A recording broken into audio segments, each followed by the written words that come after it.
And now, Gangbusters!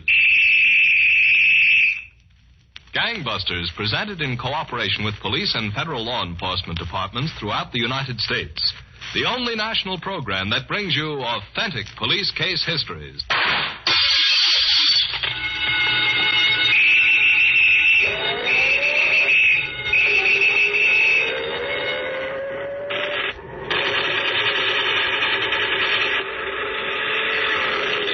And now, Gangbusters presents the case of the Metropolitan motor mob, which challenged persistent police in an endurance contest involving a wire snake, a rubber stamp, and $50,000 in cold, hard cash.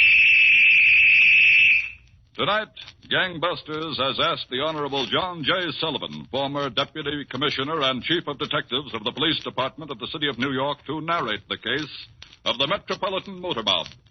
Commissioner Sullivan. Thank you, and good evening, Gangbusters listeners. I'd like to begin tonight's case in the Williamsburg section of Brooklyn. Early one evening, just about a year ago, in a small, unkempt neighborhood candy and stationery store, an attractive but overpainted blonde sat at a tiny fountain, drinking a soda and reading a magazine. A few steps away, the proprietor stood counting some of the small change, which made up a good part of the store's receipts.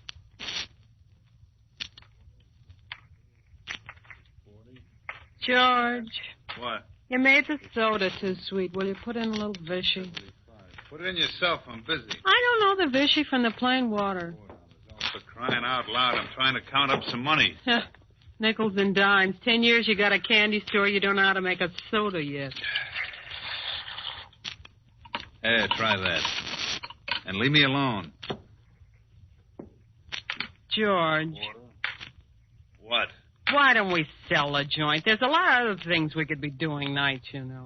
Listen, Belle, it's always a good policy to have a nice little business to fall back on. Yeah, but a lousy candy... Hi, Belle. Hi. How you doing? Hiya, George. Call your mother, Cookie. She's at your Aunt Carrie's. Oh, is that so? When did she phone? About an hour ago. George, give me 2 nickels, will you? Listen, your old lady can wait a minute. What'd you do with the car? What do you think I did with it? I parked it around the corner. You want to get it stolen?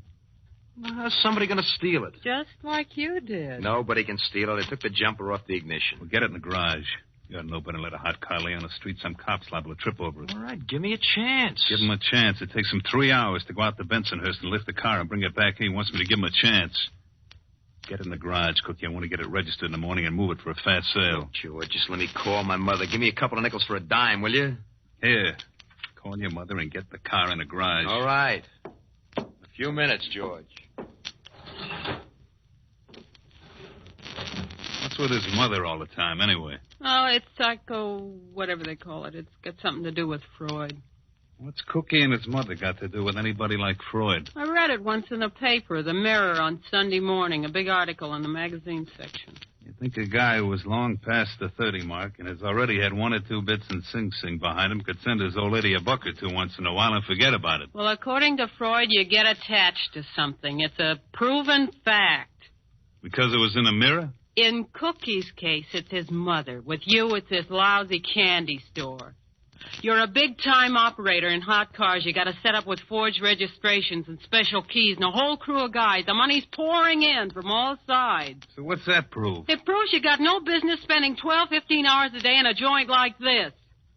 3-cent newspapers and 5-cent candies. Your ego's attached to it. It's plain psychological. What do you want me to do? Check in at Bellevue for observation? I want you to get rid of this chicken feed business and start enjoying the money we've been making. Listen, Belle, if I told you once, I told you 1,000 times. How do you like that? How do we like what? My mother wants to know if it'll be all right if she stays overnight at my Aunt Carrie's. I don't see what's wrong with it if your Aunt Carrie's got an extra bed. She's worried there won't be somebody to fix me breakfast in the morning. Ain't she sweet? Yeah, like sugar candy. Listen, Cookie, get the car put up, will you? Okay, I'm going. Have patience. Patience. You know, you got a lot of nerve, Belle. Making a comparison between this candy store and Cookie's mother.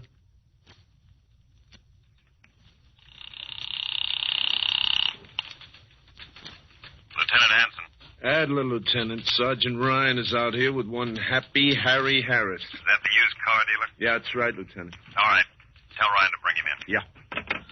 Lieutenant says step right in. Okay, Happy, in there. I want the lieutenant to meet one of the prize chumps of our day and age. Go ahead. Listen, Sergeant, it was a perfectly honest mistake. Boss, this is Happy Harry Harris. Happy Harry, Lieutenant Hanson. It's a pleasure. Sit down, Happy. Thanks. But I can't stay long. I got to get back to the lot, you understand? What did his records show, Ryan? Oh, his records are all right, boss. He just got stung like the rest of them. Sure, I got stung. These two guys drive the car up into the lot, you understand? They say, you want to buy it? I say, sure, I want to buy it. That's what I'm in business for. Registration is perfectly okay with a stamp on it. Now, to me, it's perfectly legitimate deal. Nothing illegitimate, you understand? What am I supposed to do? Pass it up and let them go down the block to see my competition? You should be more careful, Harry. You dealers gotten plenty of warning this bunch is operating all over New York and Brooklyn. Listen, Lieutenant, I'm plenty careful, you understand? Who's out the $1,600 in this deal? Me, that's who. I check every angle. Look, when all a bunch of thieves need is a rubber stamp with the numbers, being careful ain't enough. Yeah, there's one consolation, Harry. You're not the only one who's been hit. Yeah, thanks. It's going to make me sleep nights. But it ain't going to get me back to 1,600 I'm out. That's gone, you understand? What did you remember about this pair, Ryan? Not much, Lieutenant. Just while they were making out the papers, the little one asked to use the telephone. Who'd he call, Happy? The guy, you mean? Yeah. Well, sounds to me like he's talking to his mother. But I can't hear very well. I'm here, he's there. I'm making out the papers, you understand? I'm not paying particular attention.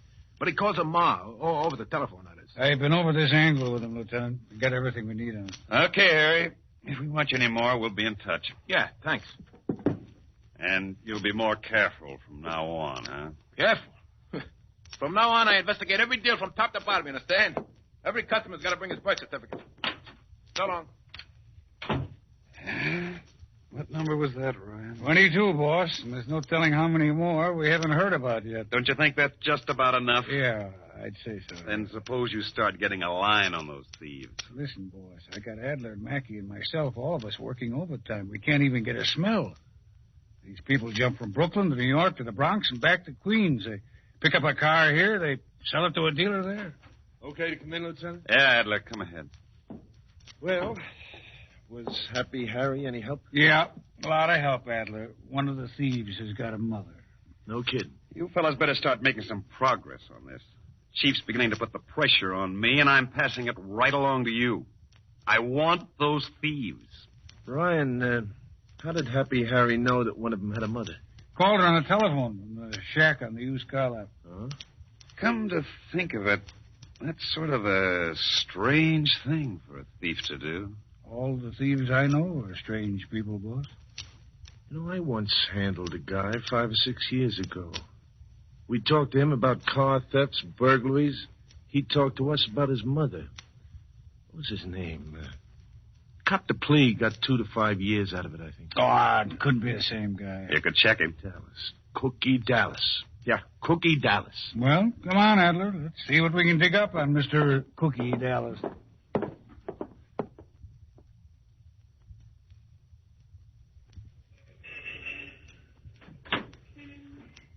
Hey, what are you doing with my car? Oh, me? Yeah, you. What are you doing? Now, look, pal, don't get excited. I was just I admiring. know what you're up to. I'm going to call the police. No, you're not. What do you think I was doing?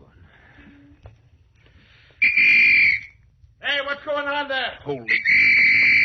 Halt, police officer! Halt, you!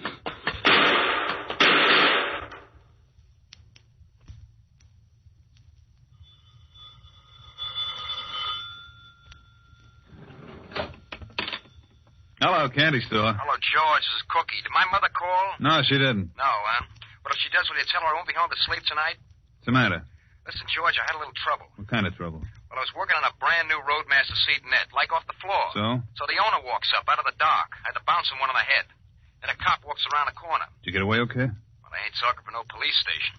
You know, he shot at me a couple of times. Lucky it was dark enough, I ducked down the subway station. All right, now listen, we're laying off for a while. Get in touch with the boys. All of you stay away from here and stay away from the garage till I give the word. Well, George, it ain't necessary. Nobody could identify me. It was too dark. I said we're laying off for a while. Now go on home to Mom. I'll call you when I want you.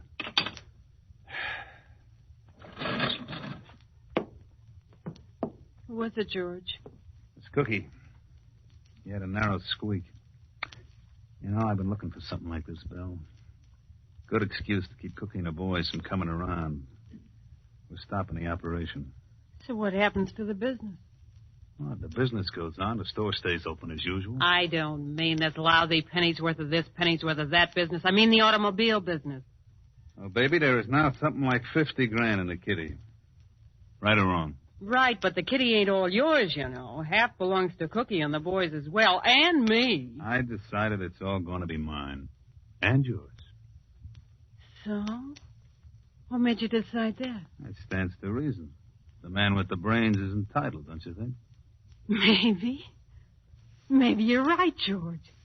We could get rid of this candy store even if we have to give it away and travel. In luxury, we'll travel. Oh, Belle, baby, how can I get rid of the candy store or go on business? You sell it or you give it away or count me out of the deal. I'm tired of going through life with a candy store around my neck like a milestone. Okay, Belle, I'll get rid of the candy store. But I gotta get my price. So, gangbusters listeners, detectives of the New York City Police Department were getting their first lead in their investigation of an annoying auto theft ring. The leader of the gang, who was planning to cut other members out of their share of the loot, anticipated trouble, but they didn't know just how much. And now, here again is tonight's narrator, Commissioner John J. Sullivan. Well, New York detectives were just getting a start on their investigation into this auto theft ring. It was the next afternoon when Sergeant Ryan walked from a restaurant toward a car parked on Union Avenue in Brooklyn.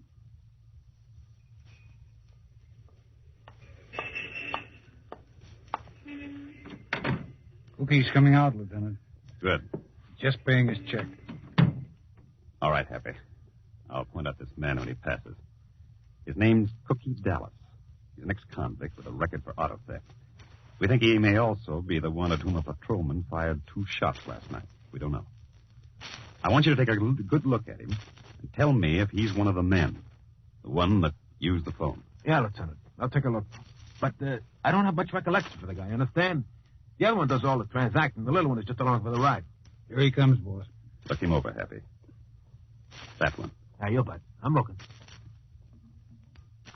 Well? When he gets a little closer, my eyes ain't so good, you understand? I need glasses, but I kind of feel it print my personality, you know what I mean? He's plenty close now. Yeah. Is he the guy? He looks familiar, that much I'll say. But is he the guy? Well, I can't say definitely one way or the other, but he looks familiar, you understand? Like I know him from someplace. That's not enough, Happy. There goes Adler and Mackey right behind him. And keep him there. Yeah. Oh, yeah, I wish we'd picked up his trail last night. We might have had him already. I'm sorry, Lieutenant, but if I could identify him, I would. You know me. But the little guy I don't pay much attention to, you understand? But I know I recognize the other guy. Okay, Happy.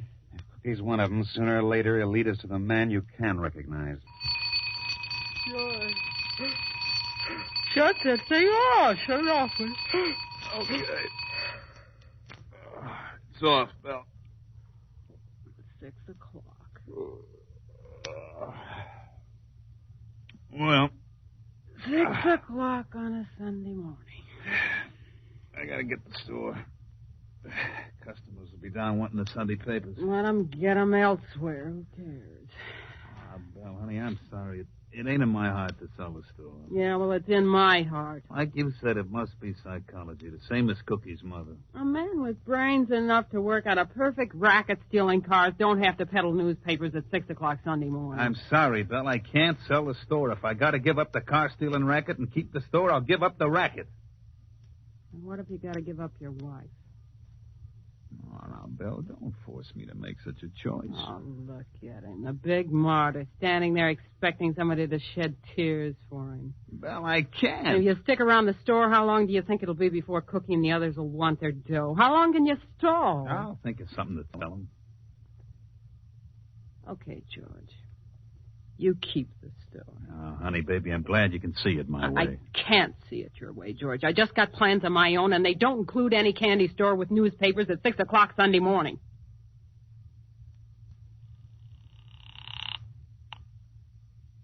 Sergeant Ryan. Hello, Ryan. Adler. Is the lieutenant around? Not right now, Adler. What's doing? Mackie and I are still behind Cookie. Yeah? Anything? Well, he took his mother out for an evening. Oh, that's nice. They left home about 8 o'clock. He took her right to the Paramount. You go in? Yeah, we sat a couple of rows behind him. How's the picture? Well, I've seen better. One of those high-class westerns. Where's Cookie now? He's buying his mama an ice cream soda. Well, what flavor? Listen, Ryan, how about talking to the lieutenant? I think we ought to give up on Cookie. Been with him since last Thursday, and all we've seen is his mother. Your idea, Adler. I regret opening my mouth. Boss says stick with Cookie, so you stick with it. Maybe his mother will steal a car.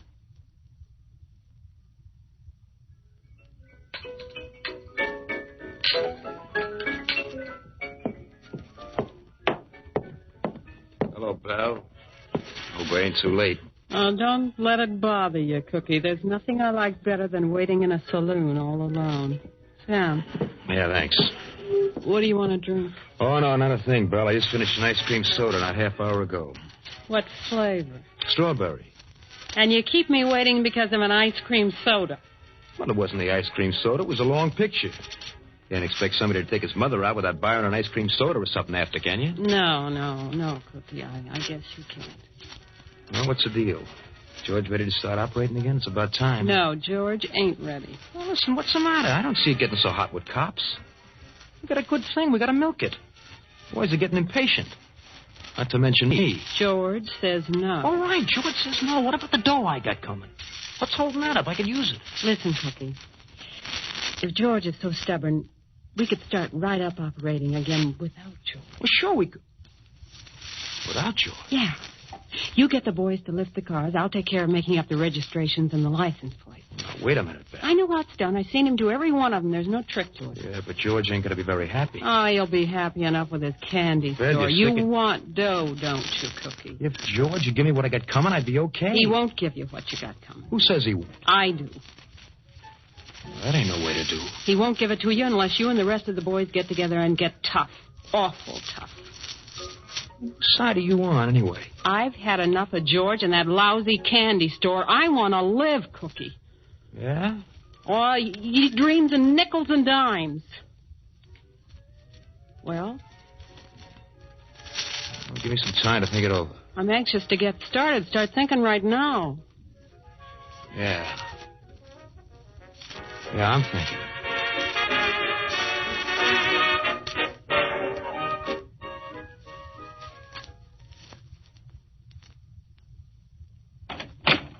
Lieutenant, Yeah? Mackie just called. Where is he? He and Adler were behind Cookie. Cookie took his mother home, then went to this bar in Flatbush. There was a woman waiting there. He went right over to a table and sat down. Who is the woman? Mackie didn't know, boss. He talked for a half hour or so, and then Cookie left alone. Apparently went home and to bed. Mackie followed him there, and Adler stayed in the bar with intentions of following the woman. But then... Stay here, Ryan. All right, sir. Lieutenant Hanson. Hello, Lieutenant Adler. Yes, Adler. Did Maggie call in? Yes, we know all about the woman. Who is she? Well, she left the bar right after Cookie did. She took a cab, went right to this apartment house on the bay. She used the key on the street door, went upstairs on the self-service elevator. Stopped on the 4th floor, and that's where she apparently got out. Any idea who she is? Yeah, I think so. I woke the superintendent, and he said the only woman of that description living on the 4th floor is a Mrs. George Rossi. Husband operates a small candy store in Williamsburg. All right, Adler. Go on home and get some sleep. We'll start checking up on this couple in the meantime.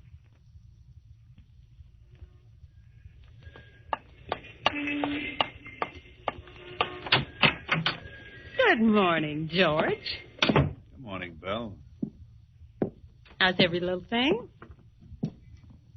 Where were you till nearly 2 o'clock this morning? I told you, George, if your heart's all in this candy store, we're through. I'll make my own arrangements. And from a good source, I understand you started making such arrangements. What do you mean, a good source? How do you like that, George? Cookie, what? Hello, Belle. George, whatever he told you is a lie. It's a plain lie. Cookie, watch the store a minute. Belle and I are going in back and talk this over. Yeah, George. Now listen, George. In back, go on. Watch who you're shoving. In back, I said, in back. All right. Now go on. Now listen, George. Oh, you're going to believe me or a party like Cookie? You should have known Cookie would come running back to me. I George, would have gotten you can't- away with it. Now I got to give the boys the money. I got to start operating all over again. Yeah, but that's good, George. All because you're too high class for a candy store, huh? Let's see if this is too high class for you. I'll show you too high class, huh? Too high class. Now sit down here. Sit down and think it over. From now on, maybe you'll act like a good wife should. A good wife should stay out of her husband's business affairs. Now, Cookie, I think everything is now straightened out. Yeah, well, let's hope so, George. One of the boys and me get our money. Tonight, Cookie. Tonight we start operating again. I'm now convinced the cops got no line from your little incident. Good, I'm glad to hear it. Like I said, Cookie, sometimes women get like that. She's what's called a psychological liar. She can't help it, you know. Makes up these stories out of thin air. I read about such a case in the Sunday Mirror. Big article in a magazine section.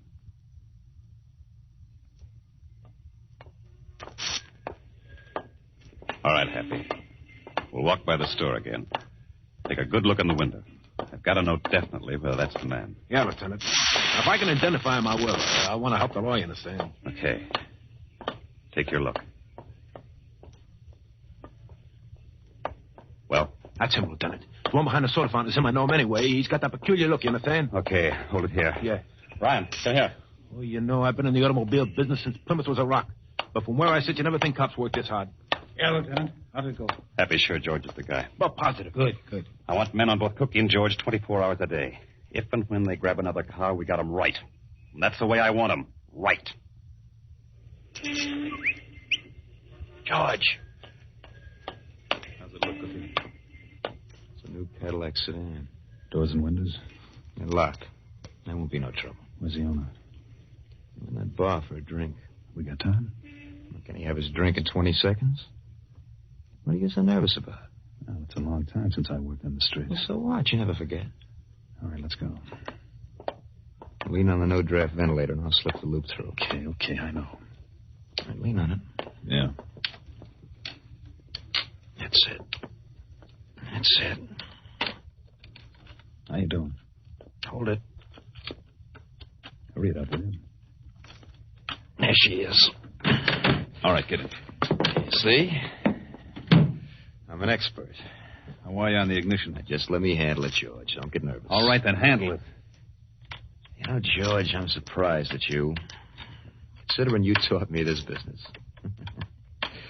Just goes to show you how rusty you can get. Cut out the conversation, will you? There it is. All right, get going. Oh, what a sweet motor. Yeah. You know, George, someday I'm going to lift one of these caddies for my own personal use. Yeah, looks like we're okay. There's nothing to worry about, George. It was like lightning. Yeah. I guess I was just a little upset about Belle. Who'd ever think a wife of 7 years standing would suddenly lose her head like that? You know, for a while I believed her. Ah, Cookie, I wouldn't do a thing like that, not me. Yeah, and then I got to thinking. George wouldn't do a thing like that. Don't waste any time. Get this thing into the garage. Yeah, I want to get home. I promised my mother I'd hang some pictures. You know, I got a mother that just... Cookie. They're right in back of us. Gun it. We can leave them in this boat. Coming up on us. Drive. It's down to the floor now. Take the corner. Hold on. Watch it. I can't hold it.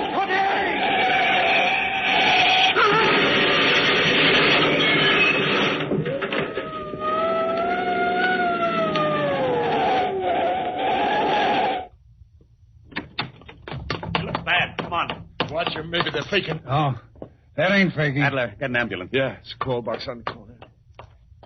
Well, boss, I guess we got them. I guess so, Ryan. Hey, look at that mess. You mean the thieves or the car? The car. The thieves can be patched up. Yeah. And they'll have a long time to mend. Well, gangbusters listeners, these car thieves were taken to the hospital and eventually recovered from their injuries. The whole gang was arrested, tried, and convicted. Its principal members are now serving their terms in Sing Sing. Thank you, Commissioner John J. Sullivan, for this most interesting case history. And congratulations to all the New York detectives who participated in this difficult investigation.